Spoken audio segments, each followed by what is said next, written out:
Okay, so thanks for being flexible, and yes, I will get back to the neural circuit model. So I will talk about this modular interaction for the cognitive function. So modularity refers to the degree to which the network can be self-divided into the different regions. So this individual region can have a specialized function, but they can work together.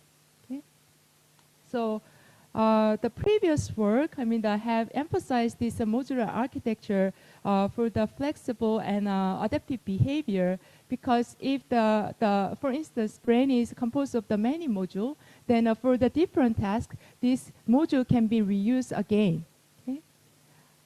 Today, I would like to discuss even this modular structure can be used to perform one specific function, such as a working memory. So getting back to the working memory I showed yesterday, I showed mostly about the local circuit model, right? So, and then that is related to the some neural correlate found in this higher association area. So this is the brain map of the evidence of the working memory related persistent activity in a macaque brain. And it's a color coded, like the red colors are the positive reports, and the blue colors are the negative reports. Then when you see the map, then there is a higher, positive reports in this higher association area, like a prefrontal cortex, while in the visual area, there is some mixture or some bias toward the negative reports. Okay, so this is consistent with the local circuit model I introduced yesterday for the working memory. On the other hand, recent human fMRI studies suggest an alternative theory that, like even in visual cortex, for instance, or early sensory area, you can decode the working memory signal. Okay. So this raises a question: what would be the role of the sensory area for working memory?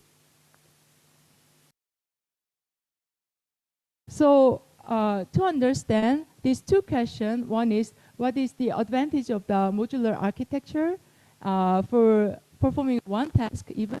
And then second, what would be the role of the sensory area for the working memory? We investigated this modular interaction between the sensory domain and then like a memory or higher association area together. And this work is done with Kiss Yang, who is the students here, and also the research intern in my lab, and then PhD student in my lab, Hank Zhang. Okay? So this sensory and then memory interaction is closely related to the working memory dynamics, the attractor dynamics I discussed yesterday. So I will briefly remind you back what I have discussed. So yesterday, we talked about the different working memory types, like discrete working memory, object working memory, like memorizing the abstract patterns. And for those type of working memory, like discrete attractor model were utilized, right? So under the discrete attractor, like individual items, like abstract stimuli are like corresponding to the different attractor, and they are separated in the this different basin of the attraction. Okay? So that endow some robustness against the noise or the perturbation. On the other hand, like a special working memory, like memorizing the continuous stimuli, such as a location or the orientation, then it was suggested that such information is maintained in the continuous attractors.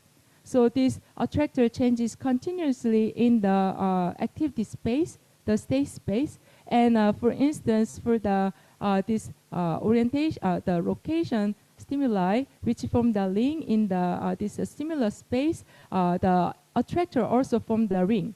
Okay, such that like each point on the attractor here, ring attractor, is equally represented throughout the delay period. Okay? So it has been widely believed that the attractor geometry follows the geometry of the stimuli. However, recent experiments suggest an alternative hypothesis. Okay? So this is done in a Tim Bushman's group. So this is a working memory task for the color. Okay? Either in a human or the monkey, the subject need to remember the color and need to report this color stimuli after the delay period. And this delay can vary, have a two different delay period, like a 1 or 7 seconds, or for the monkey, like a 0.5 to 1.5 seconds. And it has been believed that like this color stimuli is similar to the orientation stimuli or the location. So the color stimuli can be represented in this color wheel. Okay? Then it is expected that to maintain the memory of the color during the working memory task, the continuous attractor, ring attractor model needs to be utilized.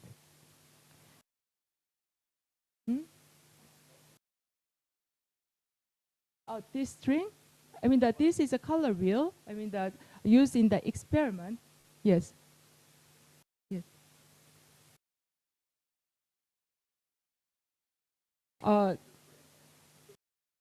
So this is like that is the assumption, and then like the people thought that I mean that to explain the behavior pattern they model with this ring attractor model previously, but actually this theory the experiment suggests the alternative hypothesis.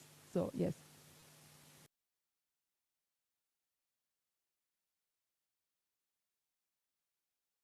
Yes, this is a human and the monkey. Yes. Oh, the color. I mean that the experiment design is slightly different here. Like one is like I mean having multiple like a color, and then like after the delay period, I cannot remember exactly. I mean the adjust the hue to match the Q sample. I mean maybe the location is the same, and then like they are changing the color wheel. I mean the location, and then like remembering this. And then like in this one, there were additional special cue, such that this is indicating maybe this lower one, or the another pattern will indicate the upper one, and then they need to remember. Yes, but like yes, the basic idea is the same. Like need to memorize the color and then report it. I mean like the spatial working memory. Yes. So like according to the attractor, the continuous attractor, then the behavior reports needs to be uniform. Like no matter which color is presented, then the final report should be uniform. That's the expectation. However, the behavior reports were uneven. Like there was in the response histogram, there were a few peaks. Like here, like 4 peaks in the human, and then like in a monkey, like one dominant color, like some focal color, like yellow. Okay. So this indicates that maybe continuous attractor model is not good. I mean, to describe this color working memory. Yes.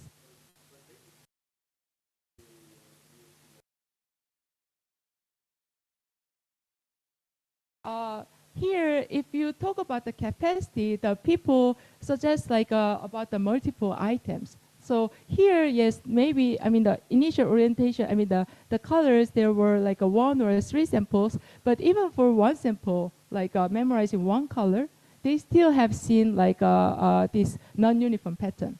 Yes. Okay. Yes.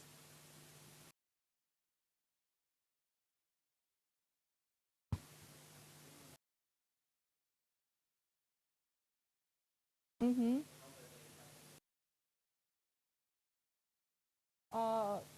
Yes, it might be. I mean, maybe in the what you are saying is from the initial process, like in the sensory process, already there can be a bias toward the few colors, right? So if it is the sensory encoding process, yes, I'm getting to that point. So this is possible that this arises from the sensory encoding, and then memory is represented in the continuous attractor, right?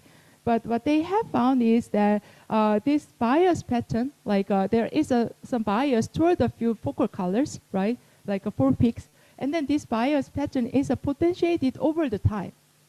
Okay?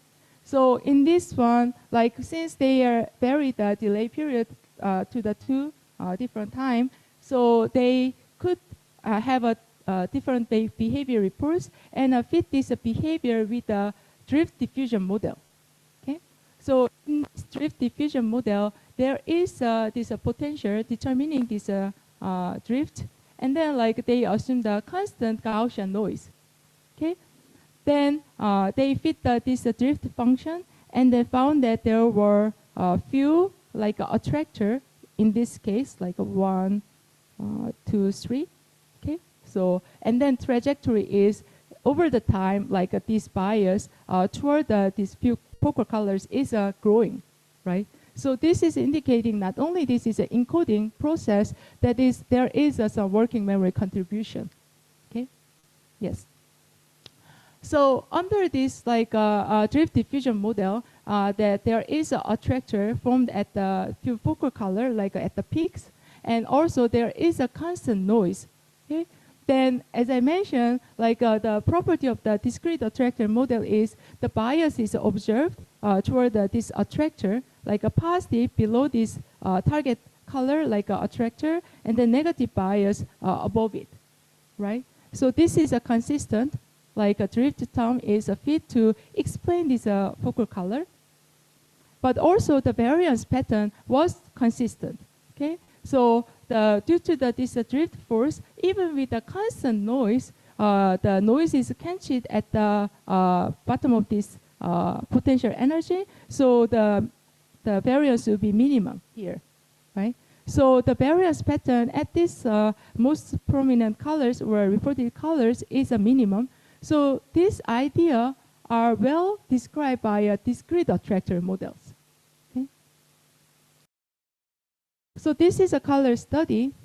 And then what about the bias for the orientation or the location? Okay? So here, this is a delay match to Sakha task, like the location task with a fixed delay, like 1.3 seconds. Then in the behavior, it was reported that there is also a bias pattern emerges. And this bias pattern is called as cardinal repulsion, such that the cardinal direction is a horizontal or the vertical direction. And from this horizontal and vertical direction, there is the bias away. Okay? So here, for instance, like a 90 degree, the bias was a negative below it, and then positive above it. That means it's a repulsion. While at the oblique location, at the 45 or 135, I mean, for instance, there is a attraction, okay, positive and then negative. So this cardinal repulsion is documented in the perception domain, like an encoding process previously. So with this fixed delay, I mean, as the student asked, like for the fixed delay, this can be all explained by a sensory encoding process, right?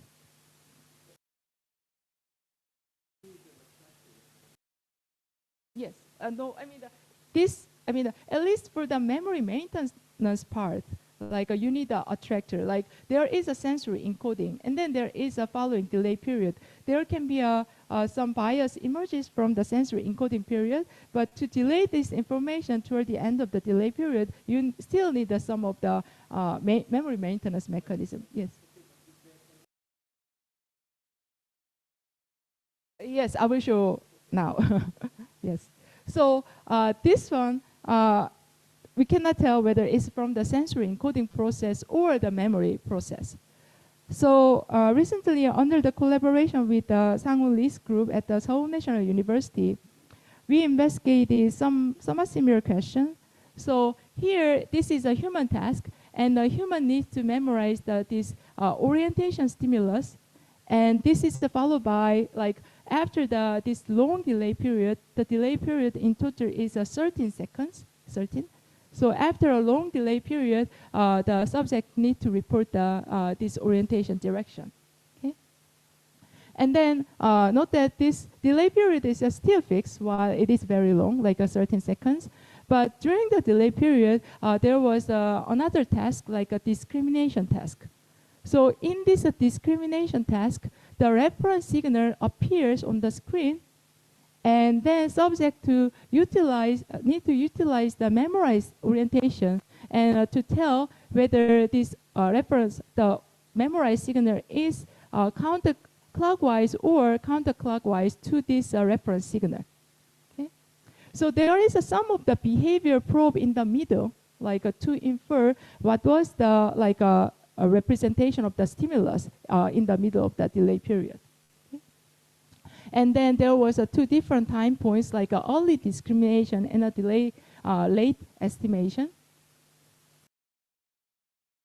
Then as reported in the this perception task, or like this with a fixed delay task, there was a stimulus specific bias, which is a cardinal repulsion. So for the final estimation reports, there was a repulsion at the cardinal orientation, like a negative and a positive here, but around some oblique, not exactly at the 45, but around the oblique location, there was attraction.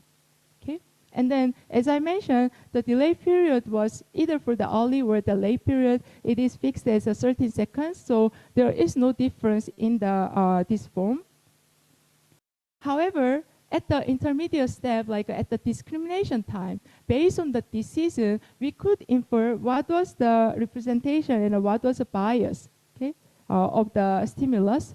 And what was observed is, compared to the sensory, the early discrimination, early delay period, there was, for the late discrimination, the bias, this pattern was increasing.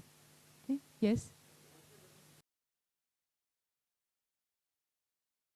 Yes. So early was like 4.5 seconds into the delay period, and then the late one was 10.5 seconds into the delay period. So there was yes, there was a slight increase of the bias you can see here. Yes.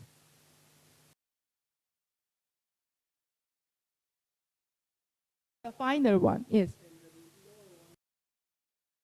At the discrimination, based on the your clockwise and the counterclockwise direction, you can find the point of the equality in the psychometric curve. And then based on this, you can infer how much this was deviated from the original stimulus. Yes.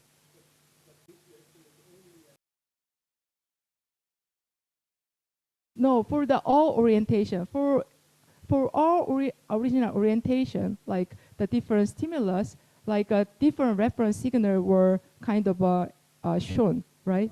Yes, yes.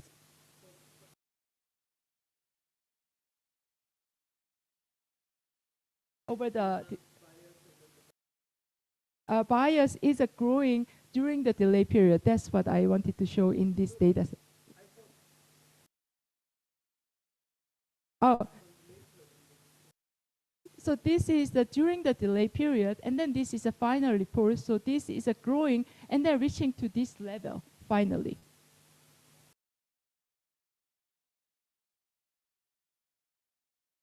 I mean, here, the bias weight, you can see that, this is less than 1, because the final level, we have set it as, inferred from the behavior. Yes.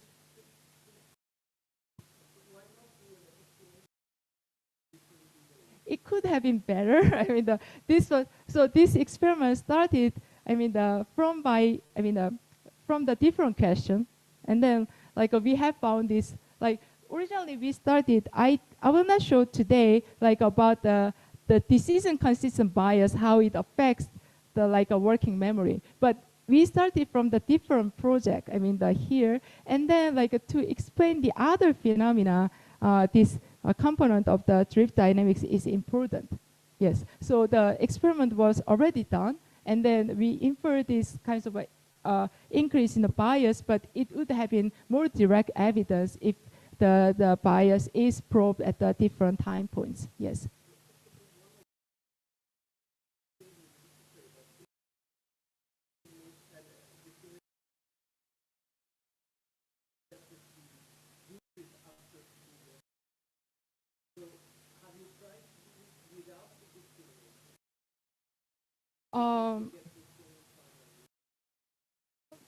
This is kind of a new. So I think this is a debate, like whether there is a drift or not. I mean, the drift was kind of strong in the color working memory, you can see, right?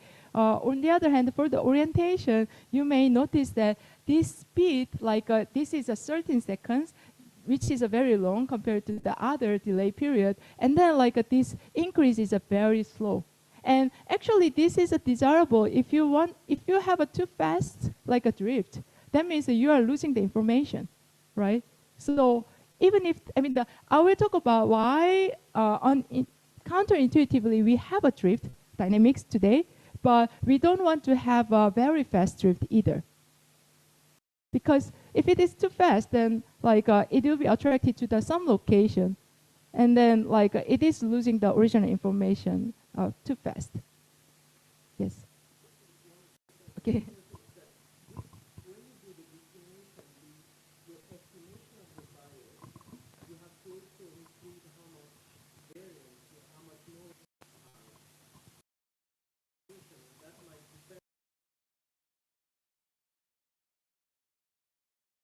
From these discrimination experiments if you don't know the noise?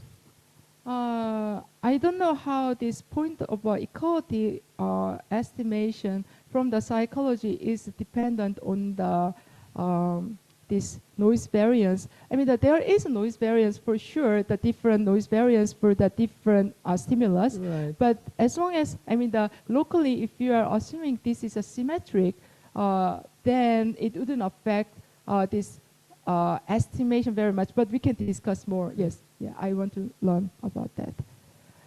Yes, so not only this behavior, the inference from the behavior reports, but also we could decode the board response in a human fMRI study. This is a long delay period, and then from the either in the early or the late period, there is some increase in this bias pattern, although that there is some interruption in the middle because of this reference signal appearing. Okay.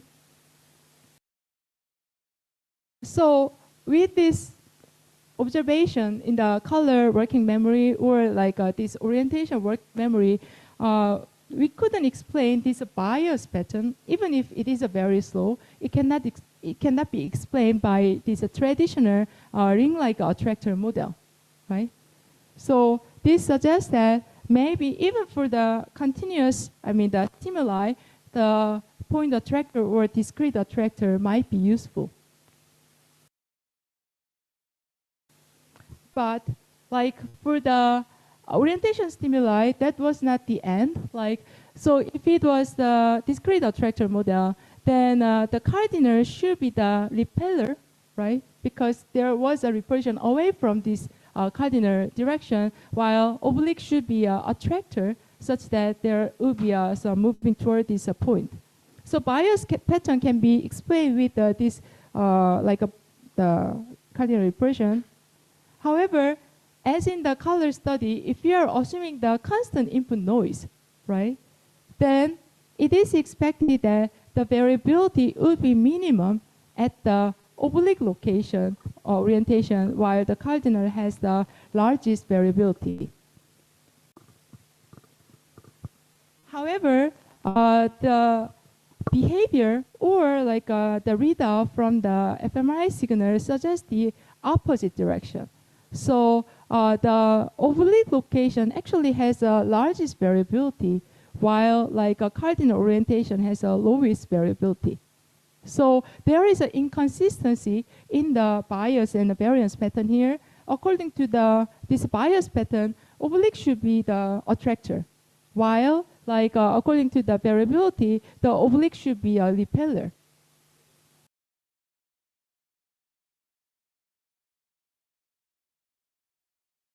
Yes.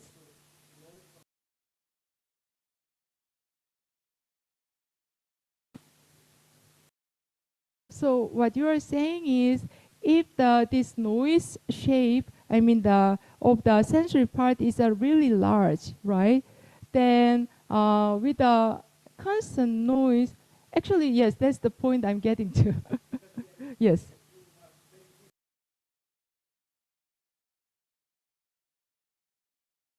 Yes. Yes. So you are getting to the answer actually. Like, yes. So this one, if you are only thinking about the memory process and then like this discrete attractor model, that cannot be explained, right? However, if you are considering the sensory process, this might be explained as well. Okay. So like although this might be kind of a conflicting in the like this traditional attractor model, either discrete attractor or continuous attractor model, in the perception domain, this pattern, like a cardinal repulsion, and then also the minimum variability at the cardinal location has been discussed.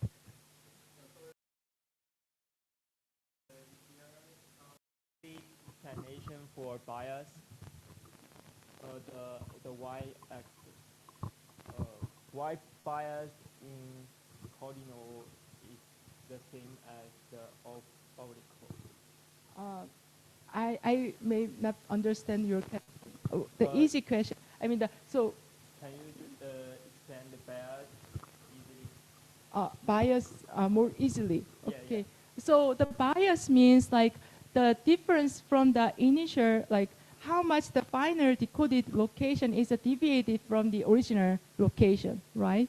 So if you are starting here, then the energy landscape, it is moving slowly, right? So this is the initial point, and then final decoded point is here.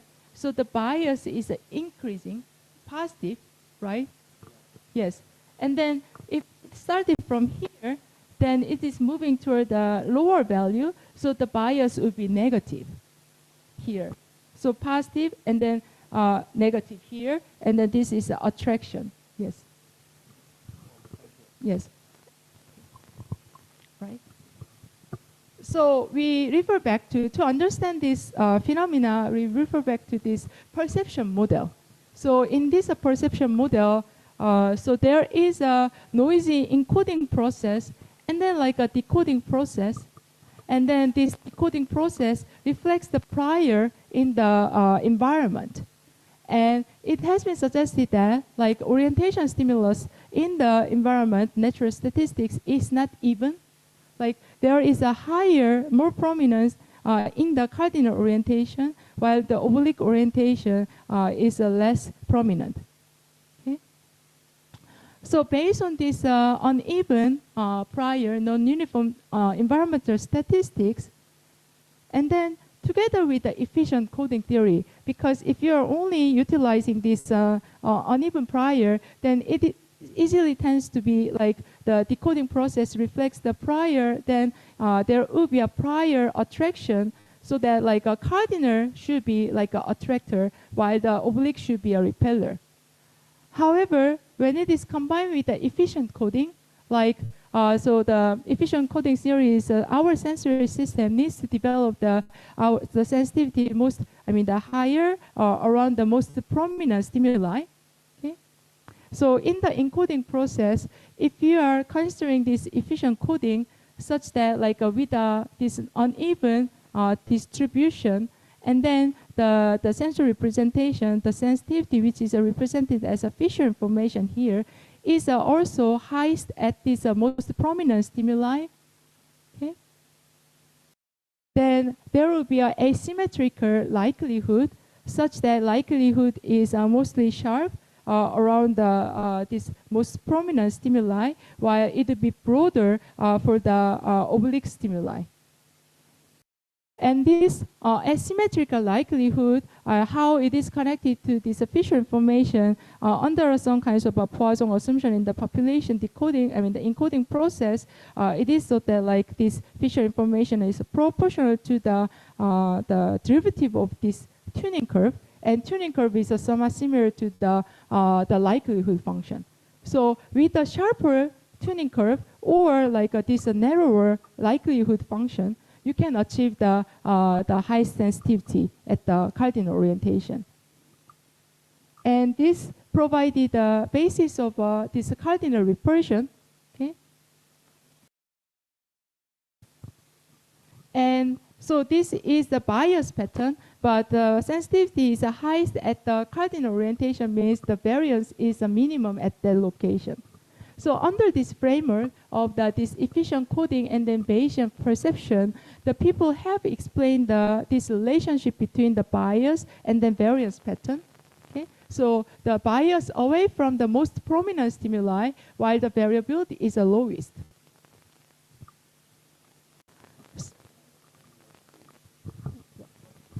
D is the variability, yes, if I remember.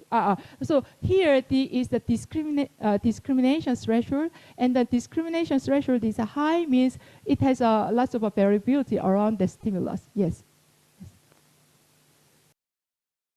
So this seemingly contradictory like a behavior, like a repulsion away from most prominent stimulus and then least variability, has been shown in across the many modality, and then not only for the orientation stimulus, like a direction, for the head direction or motion direction and a pursuit direction, this relationship was maintained and well explained with this efficient coding and Bayesian perception. However, this is a sensory model, right? So, and then like if it is just combined with the memory model, then it doesn't grow over time. Right.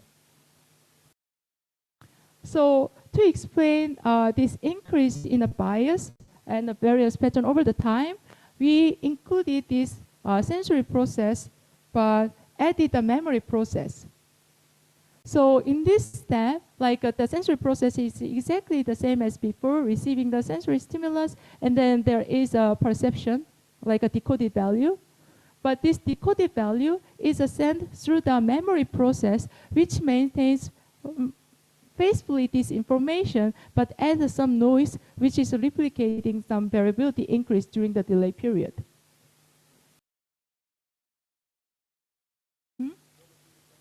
Oh, so once, if it is without this one, if it is just receiving like a typical model, like there is a sensory input coming into the memory input, right? Then this pattern, like a bias, wouldn't increase, right? So we want to have this feedback loop from the memory system to the sensory one, so that like it can have a recursive process, okay?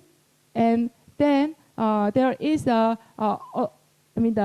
across this iteration, there is an increase in the bias pattern, and then increase of this variability due to the accumulation of the noise. But this shape of the bias and the variance pattern keeps this characteristic pattern, like a recursive bias and the minimum variance.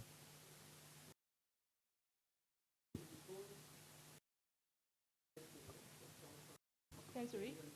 Yes? Mm-hmm. Yes, yes.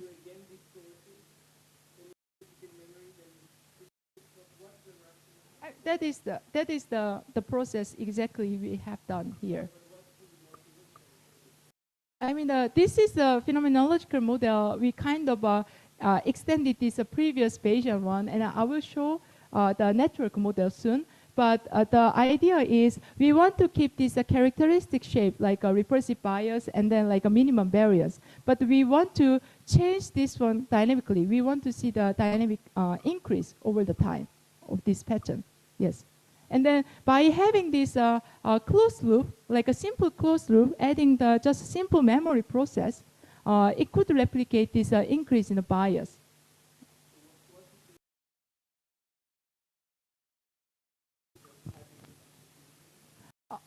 Here, I only added the noise into the memory process. Yes, yes.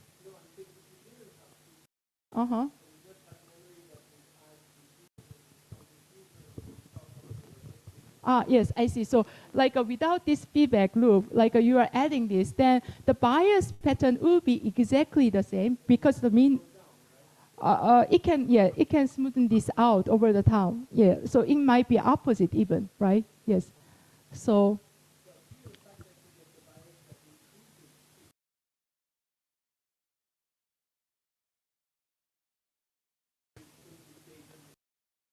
Yeah, here I didn't have this specific memory into the this different time scale, but indeed, in the network model, we want to have this memory process have a long time scale compared to the sensory so that it can maintain the information. But this is a simple illustration which kind of ignore the time, like the delay, the period here. Yes. Maybe, so sorry, I'll just ask last question. Would anything change if you didn't have noise in memory? If I don't have a noise, I don't think about it because always like as the delay period gets longer, then for instance, like if I don't have a noise here, but through this sensory processing here, I think it should grow, in time still because of the sensory noise part. Yes. Exactly. Yes. So the noise in memory here doesn't seem to be critical to the results. Not here. Yes. Okay. Okay. So this is some idea how to generate some dynamic bias and variance pattern, and we want to explore the mechanism in the brain. Okay. So the mechanism we want to explore. So as I explained yesterday, like to represent this orientation or location, like this columnar architecture, like the neurons like organized into the different preferred direction, and then like they need to have some local excitation and a global inhibition to generate this special pattern. So there is this columnar architecture both in the sensory and then like a memory area. And to replicate the process, consider that the memory is just like a ring-like architecture, like a homogeneous ring. So you can see that this connectivity pattern is a translation invariant, as I mentioned. On the other hand, the sensory area has a heterogeneous connectivity. To have this like a narrower tuning curve at the cardinal location and a broader tuning curve at the oblique location. For that, we started from this homogeneous one, but we increased the strength of the connectivity at the oblique location because to have a broader tuning curve, you need a stronger excitation. Okay. And then also you can notice that this sensory area, without the connection to the memory area, the strength is not strong enough and it cannot maintain the memory. So with this strong homogeneous connection in the memory module, as we have discussed, the pattern memorized, without any connection to the sensory domain is just like a ring-like architecture. And this is the memory tuning curve having the like a uniform preferred orientation and the tuning width. So this is in isolation. And the sensory domain, on the other hand, without the connection, it formed this broader tuning curve and the narrower tuning curve, heterogeneous tuning curve. And then there were more preferred, the neurons have a more preferred direction to the cardinal orientation. And then the tuning width was narrower at the cardinal orientation. And if you are projecting this sensory activity, so this is the sensory activity, and then there is this ellipse-like geometry and the sparse representation for the cardinal orientation for the efficient coding. Yes.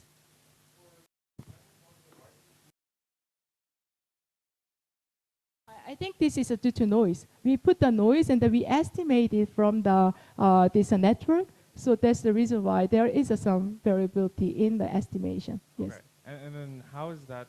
I guess, well, obviously it's connected to tuning widths, but is there like a mathematical relationship between orientation and tuning width? Because I see below it's a little inverted.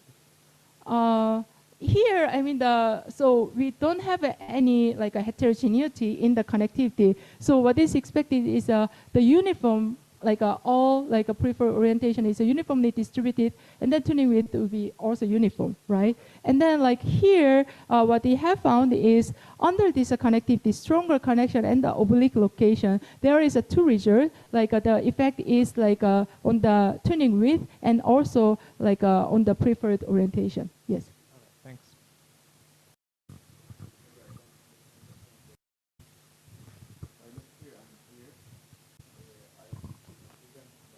Which one? Yes.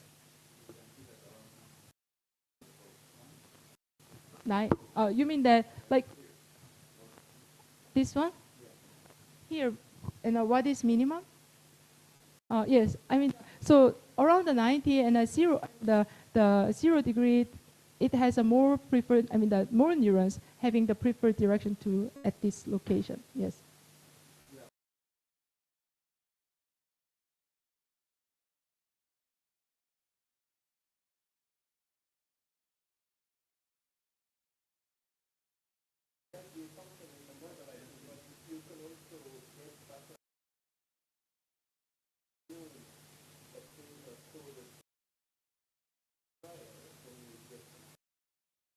I mean, I want to note that like this, I mean, the somewhat we want to replicate the efficient coding, right? And then the efficient coding, the network mechanism-wise, like what we want to achieve is actually the more about this part, like a tuning width here.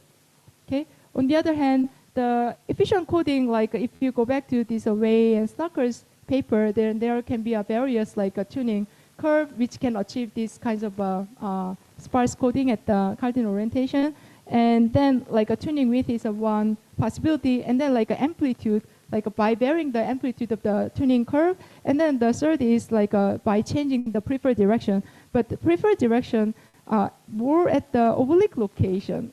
So that is a little bit different from the original efficient coding like hypothesis. Yes. However, this is from the network connectivity, and then like we can represent this sparse representation at the cardinal, and then like a denser representation at the oblique location. And when you connect these two networks, then not surprisingly, now like a memory network also shows the heterogeneous tuning. Okay, so this is right after the sensory period, and then during the delay period, there was this heterogeneous tuning curve, which is similar to the sensory one, like a narrower tuning at the cardinal location. Yes. And what is noticeable is that we here put this connection between a sensory module and a memory module to be weak, so that like there is some memory maintenance in the sensory module, but this activity is very weak. You will see the reason soon why we make this connection to be weak.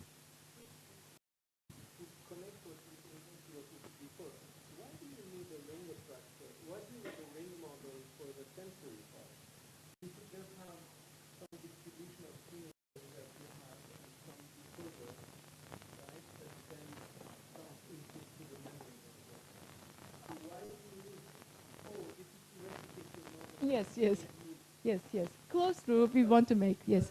Why do you need a ring model for the sensory part? If you just have an input output model. You mean without any network model for the sensory domain, just input and output?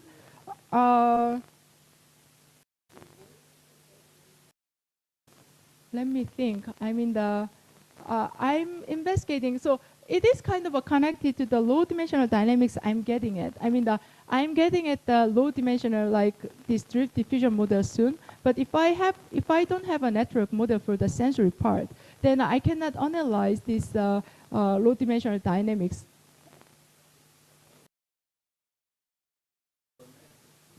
If I don't connect, then the bias pattern wouldn't increase.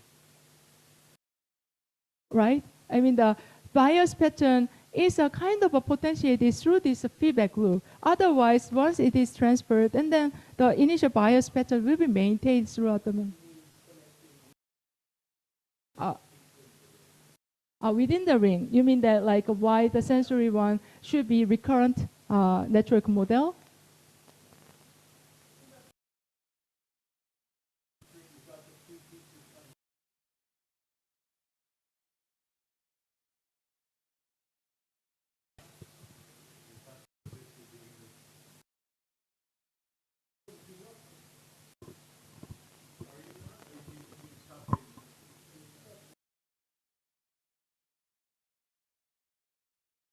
More after, yes, I want to learn about it. Like, yes. So I mean, so we can replicate the bias and a variance pattern, and then like a minimum, like a Fisher information at the oblique location. Yes.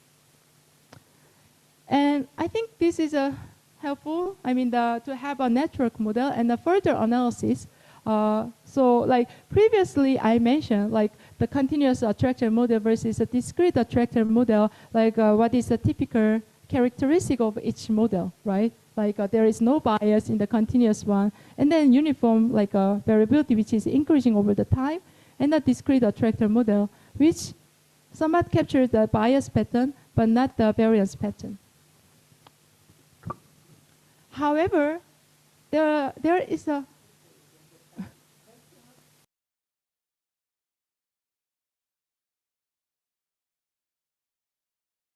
yes, I mean but then it wouldn't become a continuous attractor model anymore. If you lose this translation invariant property, then that would create the discrete attractor model by itself. Yes.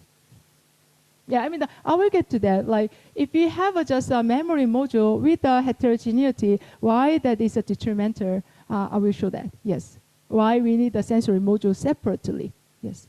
Okay. So, yes. So, in a discrete attractor model, there is still the leverage. Like, there is what we have fitted was like this kind of a potential shape for the drift pattern, but also the variance, like many model assume the constant noise because they want to give a minimum assumption in the model.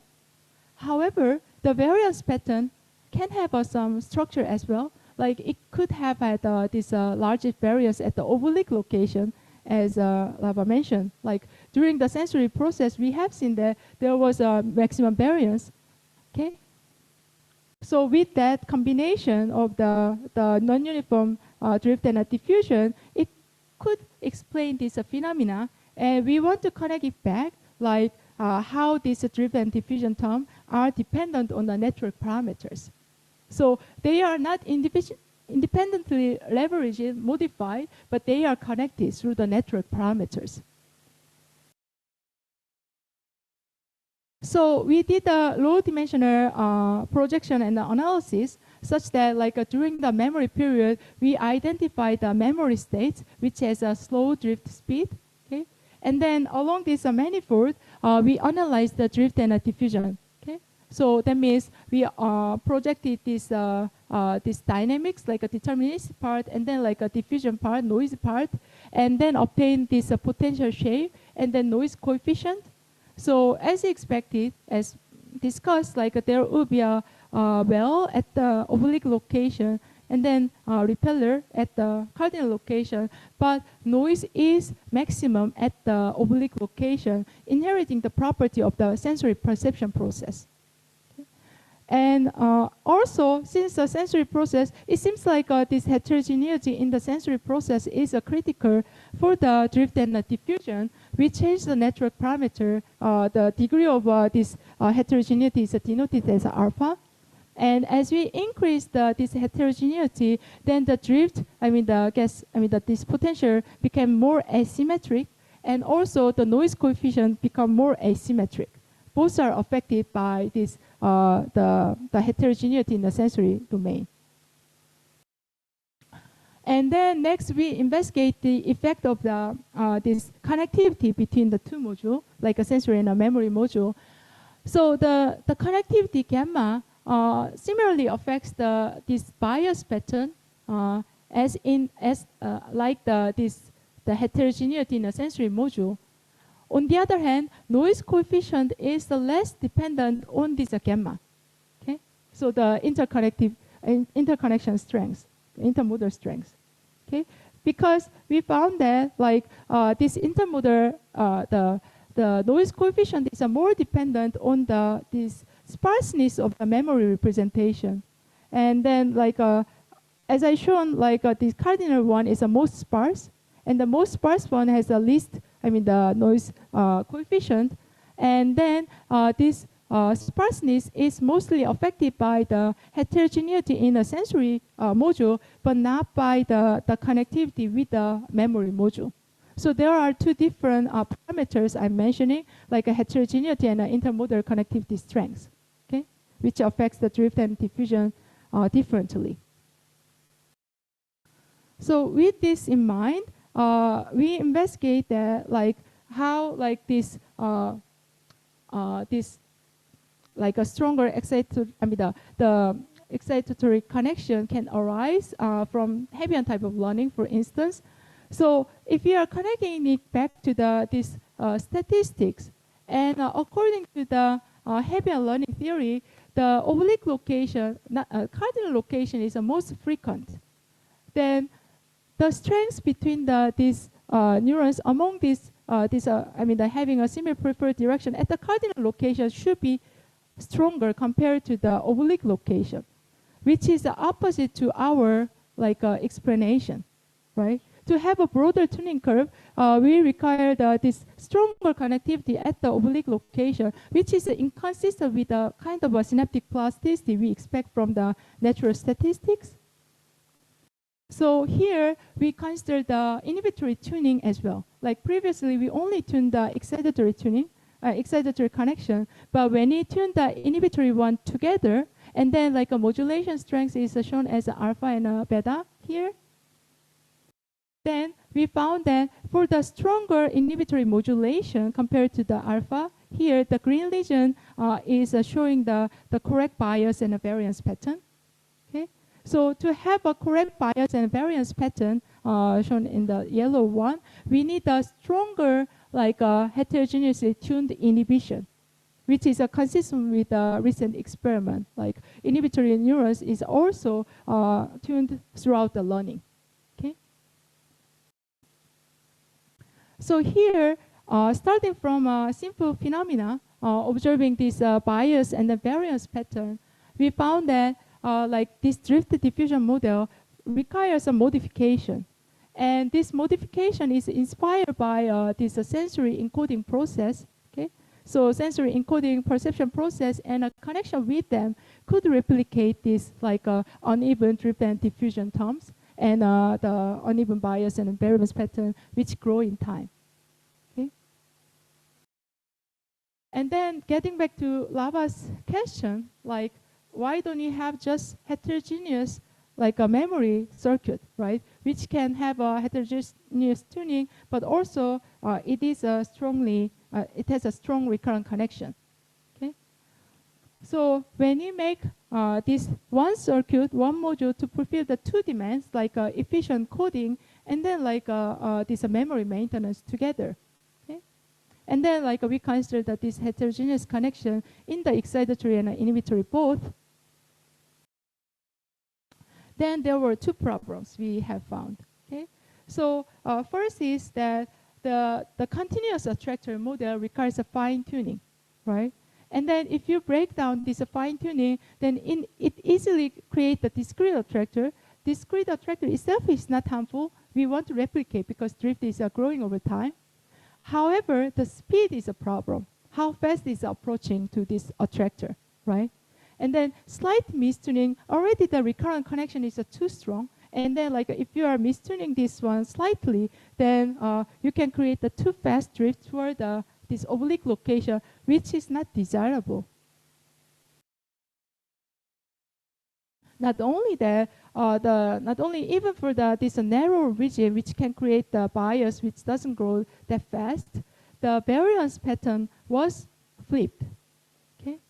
So this variance pattern, even if the input, the diffusion term is highest at the oblique location, it is affected by a drift speed.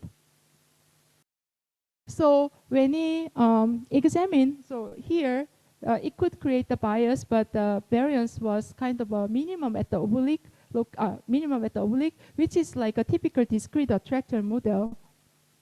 And when we compare a two-module circuit versus one module, which has a similar bias and a variance pattern, what they have found was the two-module can have a much smaller asymmetry in the potential, while compared to the one module. So drift speed is much faster in the one module, while the noise coefficient heterogeneity is larger in the two module. So we want to control this degree of asymmetry in the drift and diffusion, right? And one module has a desirable property that drift speed is not fast enough, not too fast, but still asymmetry in the noise is large enough. And this is getting back to the dependence on the network parameter I mentioned earlier. So there are two parameters in the sensory module, like a heterogeneity in the sensory module, and then like an intermodal connectivity strength, right? So getting back to this very simple intuition that like for the memory maintenance, we require some kinds of a strong recurrent interaction. For instance, W equal to 1, right? To cancel the intrinsic leakage. And then, like, since the heterogeneity affects, like, this alpha and a gamma both affect the drift and the diffusion, so there is a heterogeneity alpha. And then how it affects this memory module tuning condition is modulated by this gamma, right? So this diffusion drift term is affected by alpha times gamma in the two module case, while in the one module case, alpha directly affects this asymmetry, and then this asymmetry at the oblique and the cardinal is proportional to alpha. On the other hand, the noise coefficient I mentioned is dependent on the sparsity of the memory representation, which is mostly affected by this heterogeneity in the sensory representation or the memory representation here. So here, there is an additional degree of freedom we can leverage in the two module case, and then it can create the correct error patterns. So in summary, like this sensory memory interacting network fulfills the two demands simultaneously. Like there is an efficient encoding and then like a memory maintenance, right? And if you want to put this one into a one module, then it could create the problem like it can easily lose the memory maintenance, or it doesn't create the correct variance pattern. Okay, so our work extends the traditional memory models with the novel insights to the this stimulus-specific sensory area. Okay, so this sensory area itself doesn't maintain the information, but it is useful for the efficient encoding of the stimulus. Okay, and then compared to the one module, this additional degree of freedom, intermodal connectivity strength, which allows a better control of the energy and noise at the cardinal and oblique orientation. Okay, so with that, I'd like to thank my lab members and collaborators, and thank you. Yes.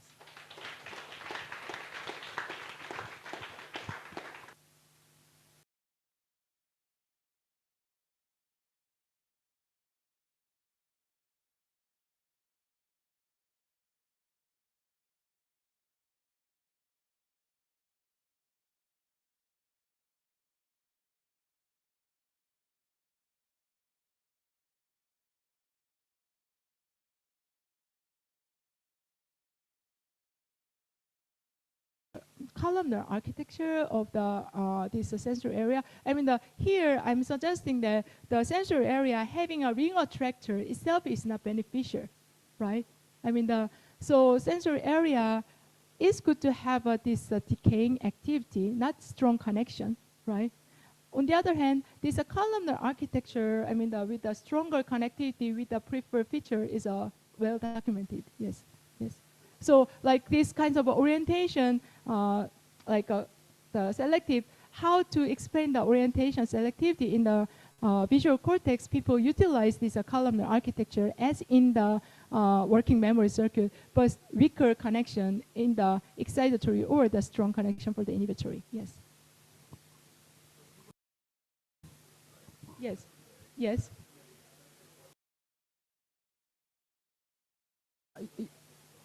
You mean the connectivity in the sensory area? I see, I see. So what I understand is like they have decoded the activity from fMRI study, but not by like neurophysiological. So neurophysiological recording in the monkey at least is showing some kinds of a negative reports of finding this persistent activity. Yes. However, and then this is a contradictory, conflicting with this observation of a human fMRI study, which is still seeing this decoded activity, right, decoded signal. But what our work suggests that this stimulus, the persistent activity level can be low, I mean, even there exists, but the activity level is low, then detecting this activity, the persistent activity might be difficult compared to the higher association area. Yes. But I don't know, like, the people have observed the persistent activity directly in the sensory area. Yes. Yes.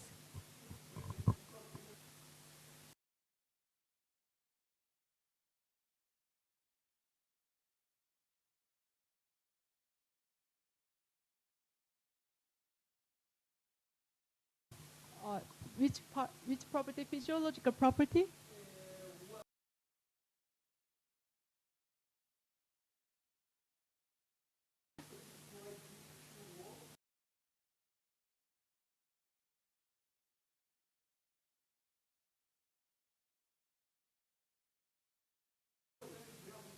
Yes, yes. Yes.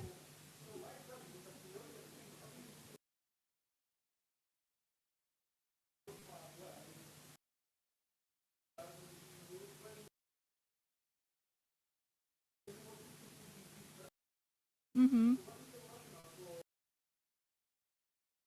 So I'm more or less approaching with a mechanistic perspective here.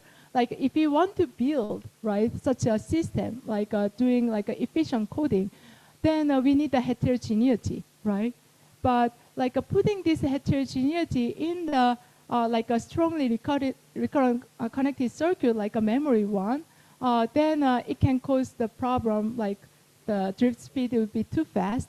Yes, and also like the variance pattern couldn't be replicated, like the precision at the oblique location would be like better than the cardinal orientation. So even the efficient coding couldn't be well represented if you want to implement this in the strongly recurrently connected circuit. Yes.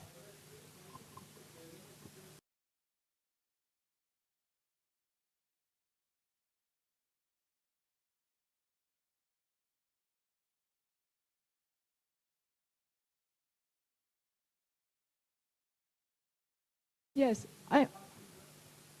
Yes, I mean here we focus on this like orientation like task only, right? I mean the previous study, like when people consider the modular architecture, like a recent RNN study, the people like train the single RNN with multiple tasks and then see whether this modular architecture emerged naturally by training these multiple tasks, right? And then the people have found that, like indeed, like these kinds of a dynamic motif, like the attractor or like a fixed point attractor, can be reused. I mean, for the different task. So yes, this might be also beneficial. Like having a ring like attractor can be reused across the many different modality. But here, what I want to focus is even for the one task, like a working memory task, there can be a different optimization we need to consider. Like not only the memory maintenance, there is an efficient encoding part we need to consider. And then that cannot be easily achieved within a one module. Yes. Thank you.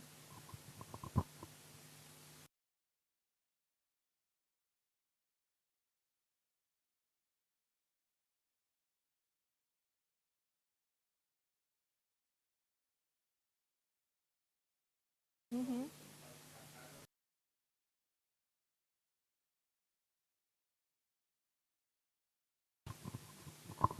Yes, here we just used a simple population vector decoder, and then we didn't consider any other process additionally for the motor process. But what I know of is in the Bayesian work, when they try to explain the behavior, they want to think about the different readout part as well. But here we didn't consider that, yes. But like if you go back to this fMRI part, right? I mean, to attribute this increase in the bias pattern to the decoding part, it wouldn't be consistent either. Yes.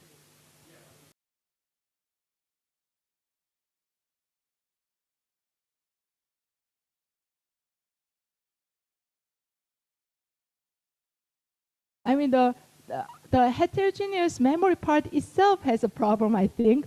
That's what I'm saying in this talk. Yes, yeah. But then like a homogeneous ring attractor model, and then you have this additional like a readout part, and then like whether this additional readout part can make the this increase in the bias pattern depending on the time of the readout. That part I don't know. Yes. Okay. Thanks.